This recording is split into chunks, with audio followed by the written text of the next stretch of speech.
Welcome dear रॉकर्ड, स्वागत है आपका मूवी किंगडम में। मूवी की शुरुआत में दो अनाथ लड़कों को दिखाते हैं जिनका नाम शिन और पियो होता है, जिन्हें अंकल वो नाम के एक बूढ़े ने कुछ समय पहले ही अपनी गुलामी के लिए खरीदा होता है। और बहुत ही कठिन जीवन जीने के बाद वो जीवित रहने की कोशिश करते हैं और एक दूसरे का ध्यान रखते हैं। और सेनापति आओ के नाम के एक सेनापति की महानता को देखने के बाद उन दोनों का मन होता है कि वो भी उस सेनापति के जैसा बने। लकड़ियां इकट्ठा करने और लकड़ी के गट्ठे काटने के बाद शिन और पियो एक साथ अपना खाली वक्त जंगल के बीच में गुजारते हैं, जहां पर वो लकड़ी से तलवारबाजी का अभ्यास करते हैं। और पिछले कुछ सालों से वो एक दूसरे के लड़ने की कौशल और अपनी चुस्ती फुर्ती बढ़ाने के लिए हर रोज एक दूसरे के साथ अभ्यास करते हैं। और हर रोज अभ्यास करने की वजह से वो बहुत ही अच्छे तलवारबाज और एक महान सैनिक के रूप में बड़े होते हैं। अब एक दिन जब वो एक दूसरे के साथ अभ्यास कर रहे होते हैं, तभी एक सेनापति जिसका नाम चैंग होता है वो पियो की तलवारबाजी को देखता है और उसकी काफी तारीफ करता है। अब अगले दिन सेनापति चैंग अंकल हो के घर जाते हैं और उन्हें बताते हैं कि शाही दल अलग अलग क्षेत्रों से शाही सैनिकों को इकट्ठा करने के लिए भर्ती कर रहा है। और उसके यहाँ आने की एक ही वजह होती है, वो ये है कि वो अंकल वो से इजाजत लेने आया होता है कि क्या वो पियो को अपने साथ साम्राज्य में ले जाकर उसी साम्राज्य के कुछ खास सैनिकों के साथ तैयार करना चाहता है। हालांकि शिन को पियो की तरह ये मौका नहीं मिलता। वो पियो के लिए काफी खुश होता है और वो उसको अपने सपने को पूरा करने के लिए भी कहता है। अब उस रात एक दूसरे से अलग होने से पहले पियो और शिन एक दूसरे के साथ आखिरी बार तलवारबाजी का अभ्यास करते हैं और एक दूसरे से वादा करते हैं कि वो अपने सपनों को पूरा करने के लिए पूरी मेहनत करेंगे। शिन कड़ी मेहनत करने की कसम खाता है ताकि वो एक शाही सैनिक बनने के लिए पियो के साथ पकड़ बना सके और एक महान सेनापति बनने के अपने सपने को पूरा कर सके। और फिर अगले कुछ दिनों तक शिन अपनी तलवारबाजी की तकनीक को और अच्छा करने के लिए कड़ी मेहनत करता है। वो अपने लड़ने के तरीकों में काफी सुधार करता है और कठोर अभ्यास करने के बाद वो अपनी लकड़ी की तलवार से एक पत्थर को आसानी से तोड़ देता है।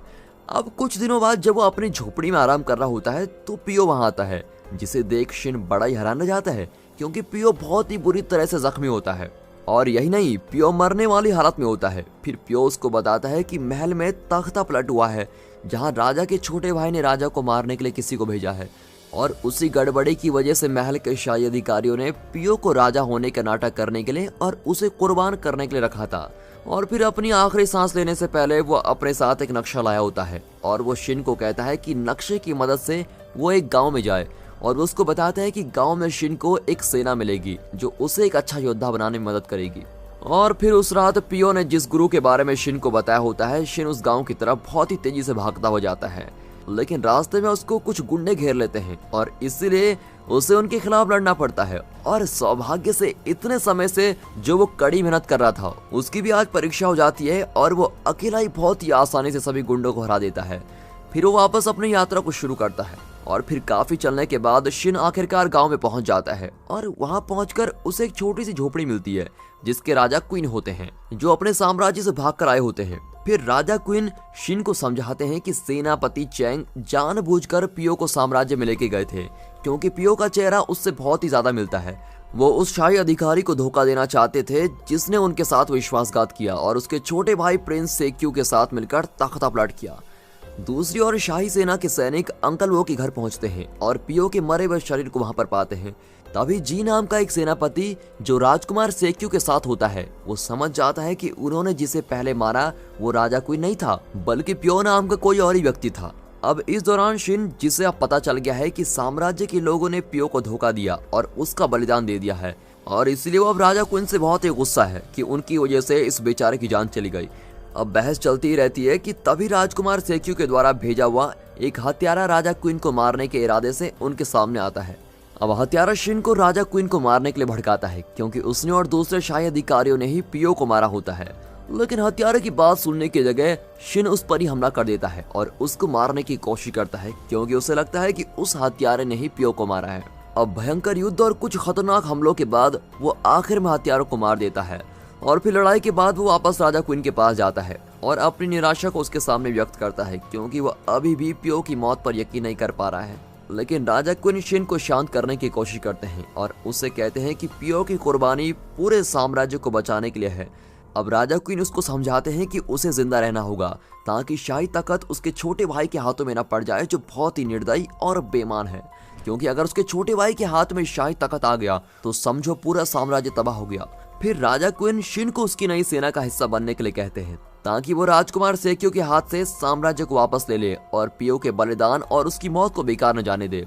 दूसरी ओर राजकुमार सेक्यू राजा क्वीन की जिंदा होने की खबर सुनकर बहुत ही निराश और गुस्सा होता है और फिर वो अपने साथियों को अपने बड़े भाई को मारने के लिए और हथियारे भेजने का हुक्म देता है। अगले दिन राजा क्वीन और शिन जंगल के अंदर से जा रहे होते हैं, तभी उन पर अचानक से एक हत्यारा हमला कर देता है जो जहरीली सुई के हथियार का इस्तेमाल करता है और फिर शिन हथियारे से तब तक लड़ता है जब तक वो उस आदमी के सर को अपनी तलवार से काटने में कामयाब नहीं हो जाता। अब उस आदमी को मारने के बाद वो अचानक से गिर जाता है और जहरीली सुई की उसके शरीर पर लगने की वजह से वो बेहोश भी हो जाता है, लेकिन सौभाग्य से राजा क्वीन शिन को बचा लेते हैं और उसके ठीक होने तक उसका ध्यान भी रखते हैं।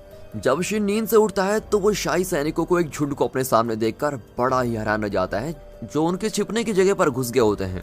लेकिन फिर सौभाग्य से वो शाही सेना सेनापति चैंग की होती है जो अभी भी राजा क्वीन का वफादार है। राजा क्वीन के लिए अपनी भक्ति की घोषणा करने के बाद सेनापति चैंग एक रणनीति बनाते हैं ताकि वो राजकुमार सेक्यू से शाही घड़ी को वापस ले सके। दूसरी ओर हालांकि राजकुमार सेक्यू अभी भी राजा क्वीन को मारने के सफल नहीं हो पाए होते हैं, वो फिर भी पूरे साम्राज्य की पूरी सेना के सामने घोषणा कर देता है कि वो अब यहाँ का नया राजा है। अब इस दौरान राजा क्वीन बड़े निराश होते हैं क्योंकि उनके पास शाही सेना से लड़ने के लिए बहुत ही कम सेना होती है।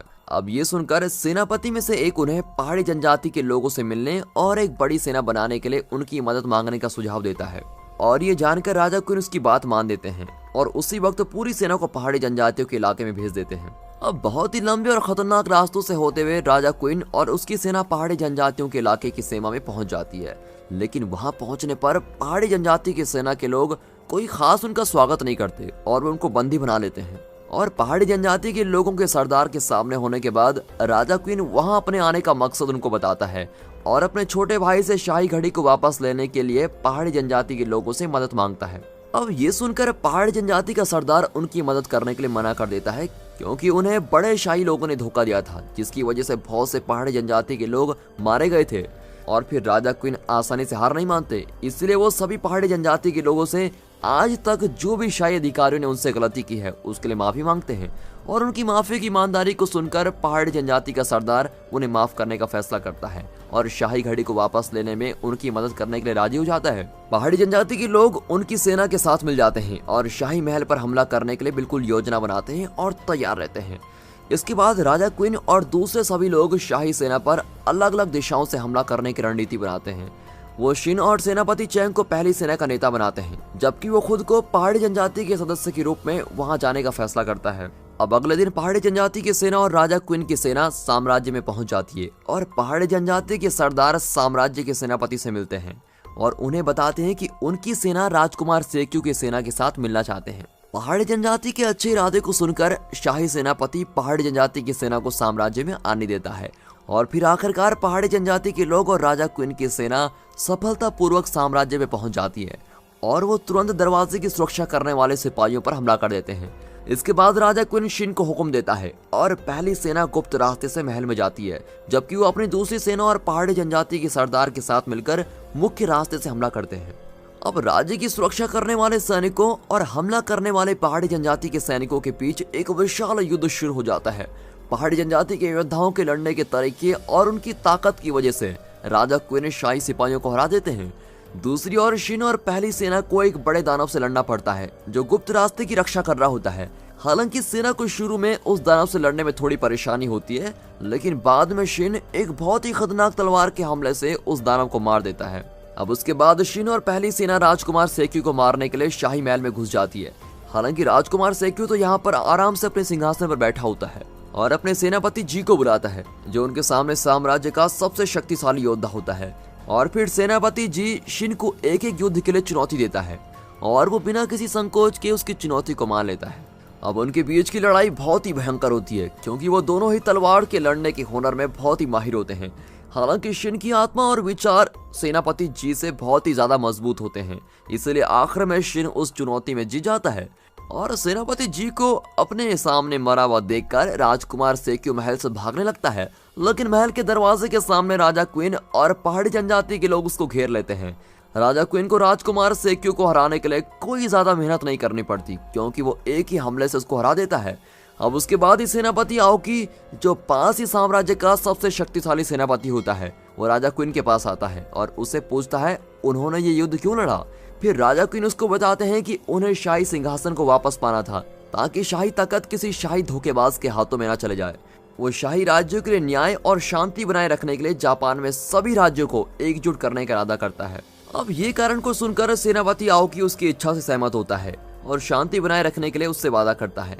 हालांकि कुछ शाही सेनापति राजा क्वीन की जीत को नहीं मानते और वो अभी भी राजकुमार सेक्यू के वफादार होते हैं, इसलिए वो अपने कुछ सैनिकों को सेनापति आओकी और राजा क्वीन पर हमला करने को कहते हैं। लेकिन पूरे आत्मविश्वास के साथ सेनापति आओकी एक ही हमले से सारे सैनिकों को हरा देता है। अब ये देखकर राजकुमार सेक्यू का वफादार सेनापति बहुत ही गुस्सा हो जाता है और राजा क्वीन पर हमला करने के लिए वहां पर चला जाता है। लेकिन सौभाग्य से शिन बहुत ही जल्दी से सेनापति के हमले को रोक देता है और उसकी तलवार से उस सेनापति को मार देता है। और शिन को देखकर सेनापति आओकी उसकी बहुत ही तारीफ करता है और ये भी कहता है कि एक दिन शिन साम्राज्य का सबसे ताकतवर सेनापति होगा। अब शिन की बढ़ाई करने के बाद सेनापति आओकी और उसके सैनिक साम्राज्य से चले जाते हैं, लेकिन उनके जाने से पहले शिन उन्हें अपना नाम बताता है और उनसे कहता है कि वो उसके नाम को याद रखें। अब जब राजकुमार सेक्यू हार चुका है और सभी नमक हराम सेनापति मर चुके हैं, तो राजा क्वीन और उसकी सेना अपनी जीत की खुशी मनाते हैं क्योंकि वो देशद्रोहियों से राजगद्दी को हथियाने में सफल हो गए हैं। अब पहाड़ी जनजाति के लोग भी खुशी मनाते हैं जैसे कि ये जीत उनकी भी हो। और फिर पहाड़ी जनजाति के सरदार के शाही महल को छोड़ने से पहले वो शिन के साहस और जुनून के लिए उसको इनाम के रूप में एक तलवार देते हैं। और अब जब सेनापति आओकी ने उसकी बढ़ाई कर ली है तो शिन को लगता है कि वो अब अपने सेनापति बनने के सफर में बहुत ही करीब पहुंच चुका है और बहुत ही जल्द वो एक अच्छा सेनापति बनेगा। आपकी जिंदगी में आपका क्या बनने का सपना है और आप उसको पूरा करने के लिए क्या क्या कर सकते हैं, कमेंट्स में जरूर बताइएगा। इस मूवी से हमें ये सीख मिलती है कि हमें अधिक सावधान रहना चाहिए क्योंकि हमारे आसपास के लोग भी हमें कभी भी धोखा दे सकते हैं।